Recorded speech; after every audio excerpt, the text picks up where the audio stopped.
নমস্কার সবাইকে ওয়ান্ডার মহুয়া নতুন আরেকটি ভিডিওতে সকলকে স্বাগত জানাই। আজকে বুধবার আর এখন সকাল 7টা। তাহলে চলুন আজকের ভিডিওটা শুরু করি।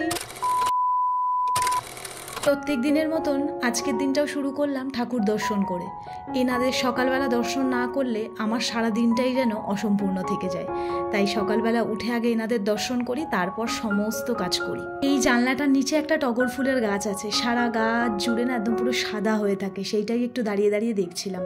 তারপরে এক গ্লাস গরম জল খেয়ে, এটাও বলতে পারেন আমার প্রত্যেক দিনেরই রুটিন, তারপর লেগে পড়লাম ঘরের সমস্ত বাসি কাজ করতে। আমার নিজস্ব একটা রুটিন তৈরি করা আছে, আমি প্রত্যেক দিন চেষ্টা করি ওই রুটিনটা ফলো করে কাজ করার। যেমন ধরুন প্রত্যেক দিন সকালবেলা চেষ্টা করি আগে ঘরের সমস্ত বাসি কাজ সেরে স্নান করে সবার আগে পুজোটা সেরে ফেলার।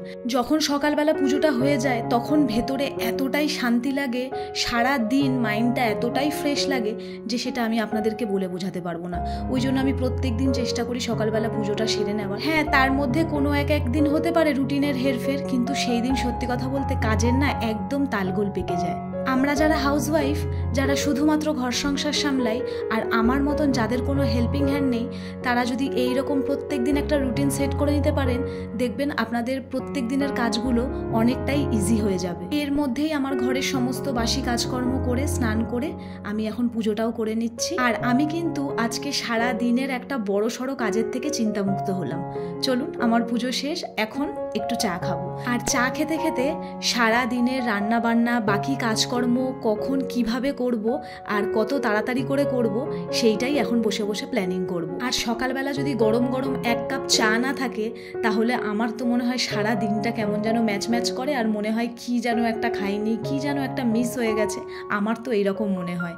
আমি সারাদিনে একবারই চা খাই, তাই সকালের চাটাকে আমি কোনো রকম ভাবেই মিস করতে চাই না। আজকে ভাবছি চা খেতে খেতে আপনাদের কিছু কমেন্টের উত্তর দেব। যেমন সুপর্ণা সরকার নামে একটা দিদিভাই বা বোন যাই হোক না কেন, সে আমাকে কমেন্ট করেছে তোমার শাশুড়ি কোথায় থাকে।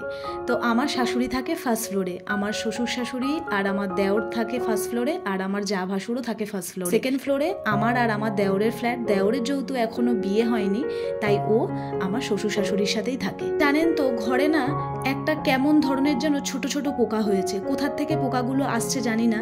তো চা খেতে বসে সেইগুলোই অজয়কে দেখাচ্ছিলাম, আর অজয় সেগুলো খুঁটে খুঁটে ফেলছিল। বাজার থেকে অজয় মাছও নিয়ে চলে এসছে, আজকে কই মাছ নিয়ে এসছে, আর তার সঙ্গে এনেছে চিংড়ি মাছ। তো আজকে এইটাই রান্না করব। তো মাছটাকে ধোয়ার আগে মাছটাতে একটু নুন মাখিয়ে রেখে দেবো, কারণ প্রচণ্ড পিছলা। এটা খানিকক্ষণ নুন মাখানো থাকবে, ততক্ষণ আমি চটপট করে এখানে ব্রেকফাস্টটা বানিয়ে নেবো। আজকে ব্রেকফাস্টে বানাবো চাউমিন। অনেক দিন পর শুধু আলু দিয়ে চাউমিন মারবো, মানে আগে যেমন ঠাকুমা মা যেরকম বানিয়ে দিত সেরকম চাউমিন। সবসময় তো ক্যাপসিকাম গাজর এই সমস্ত সবজি দিয়ে খাওয়া হয়, তাই আজকে ভাবলাম একটু ওই রকম চাউমিন বানাই। আর ঘরে যেহেতু বাদাম নেই, তাই একটু ফ্রোজেন কড়াইশুঁটি বার করে নিলাম। এরকম বরফ হয়ে আছে দেখুন। তো আমি কি করি, ফ্রোজেন কড়াইশুঁটি এনে এরকম কন্টেনারের মধ্যে করে রেখে দিই, কারণ বারবার প্লাস্টিক থেকে বার করতেও তো অসুবিধা হয়, আর এটা এরকম করে রাখলে এটা আমার নিতে খুব সুবিধা হয় আর কি। বিউটিস মেকওভার লাইভ বলে আমাকে একজন কমেন্ট করেছে, লাইক দিয়ে বন্ধু হয়ে গেলাম। তো অসংখ্য ধন্যবাদ আপনাকে এইভাবে পাশে থাকার জন্য, আর আমাকে এইভাবে সাপোর্ট করার জন্য, এবং আমার ভিডিওটা দেখার জন্য। তুলি দেবনাথ নামে একটি মিষ্টি বোন আমার প্রত্যেকটা ভিডিওতে কমেন্ট করে এবং খুব সুন্দর সুন্দর কমেন্ট করে। তো তুলি, তোমাকে অসংখ্য ধন্যবাদ এইভাবে আমাকে ভালোবাসার জন্য, এইভাবে আমার ভিডিও দেখার জন্য, আর আমাকে সাপোর্ট করার জন্য। Thank you so much. Biswajit Som বলে আমাকে একজন কমেন্ট করেছে যে আপনার কিচেন ক্যাবিনেটটা আপনি কোন কোম্পানির দিয়ে করিয়েছেন, অ্যাড্রেসটা দিলে খুব উপকৃত হব। তো অবশ্যই আমি আমার নেক্সট ভিডিওতে ওনার অ্যাড্রেস, ফোন নাম্বার আমি সমস্ত কিছু আপনাকে প্রোভাইড করে দেবো, মানে আমার ভিডিওর মাধ্যমে। আপনি যদি মনে করেন তো আপনি তার সঙ্গে কন্ট্যাক্ট করে নিতে পারেন। আর এইদিকে কমেন্ট পড়তে পড়তে আমার চাউমিনটাও বানানো হয়ে গেছে। অজয় আর ডোডোকে তো অনেকক্ষণ আগেই দিয়ে দিয়েছিলাম, এখন আমি বসলাম। আপনাদের প্রত্যেকের কমেন্ট পড়তে আমার ভীষণ ভালো লাগে, আর তার থেকেও বেশি ভালো লাগে আপনারা আমার ভিডিও দেখেন এবং এত সুন্দর সুন্দর মিষ্টি মিষ্টি কমেন্ট করেন। সেইটা দেখে সত্যি আমি মানে আনন্দে আমার মন ভরে যায়, আমার ভীষণ ভালো লাগে। এইভাবে আমার ভিডিও দেখবেন, আমাকে সাপোর্ট করবেন, আর এইভাবে আমার প্রত্যেকটা ভিডিওতে কমেন্ট করবেন। আমার এই ফ্ল্যাটের মধ্যে সব থেকে বেশি হাওয়া হচ্ছে আমার এই রুমটাতে, মানে জানলা তারপরে ব্যালকনির যদি দরজাটা খুলে দেওয়া হয় এত হাওয়া আসে যে আমার পাখা চালাতে লাগে না। আর এখন রুমে এসে দেখছি চাদরটা উলট পালট হয়ে রয়েছে, সেটাকেও একটু ঠিকঠাক করে দিলাম।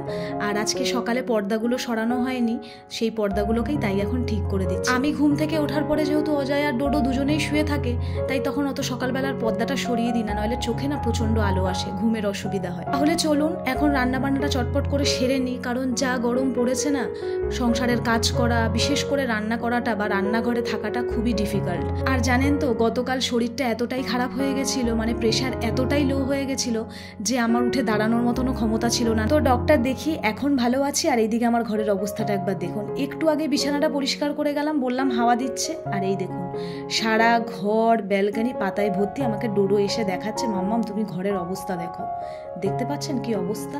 আর সেরকম হাওয়া দিচ্ছে, পাতাগুলোকে আমি কিছুতেই কন্ট্রোল করতে পারছি না। মানে আমি নিজে এত হাসছিলাম আর আমার সঙ্গে সঙ্গে ডোডোও হাসছে আমার কাণ্ড দেখে।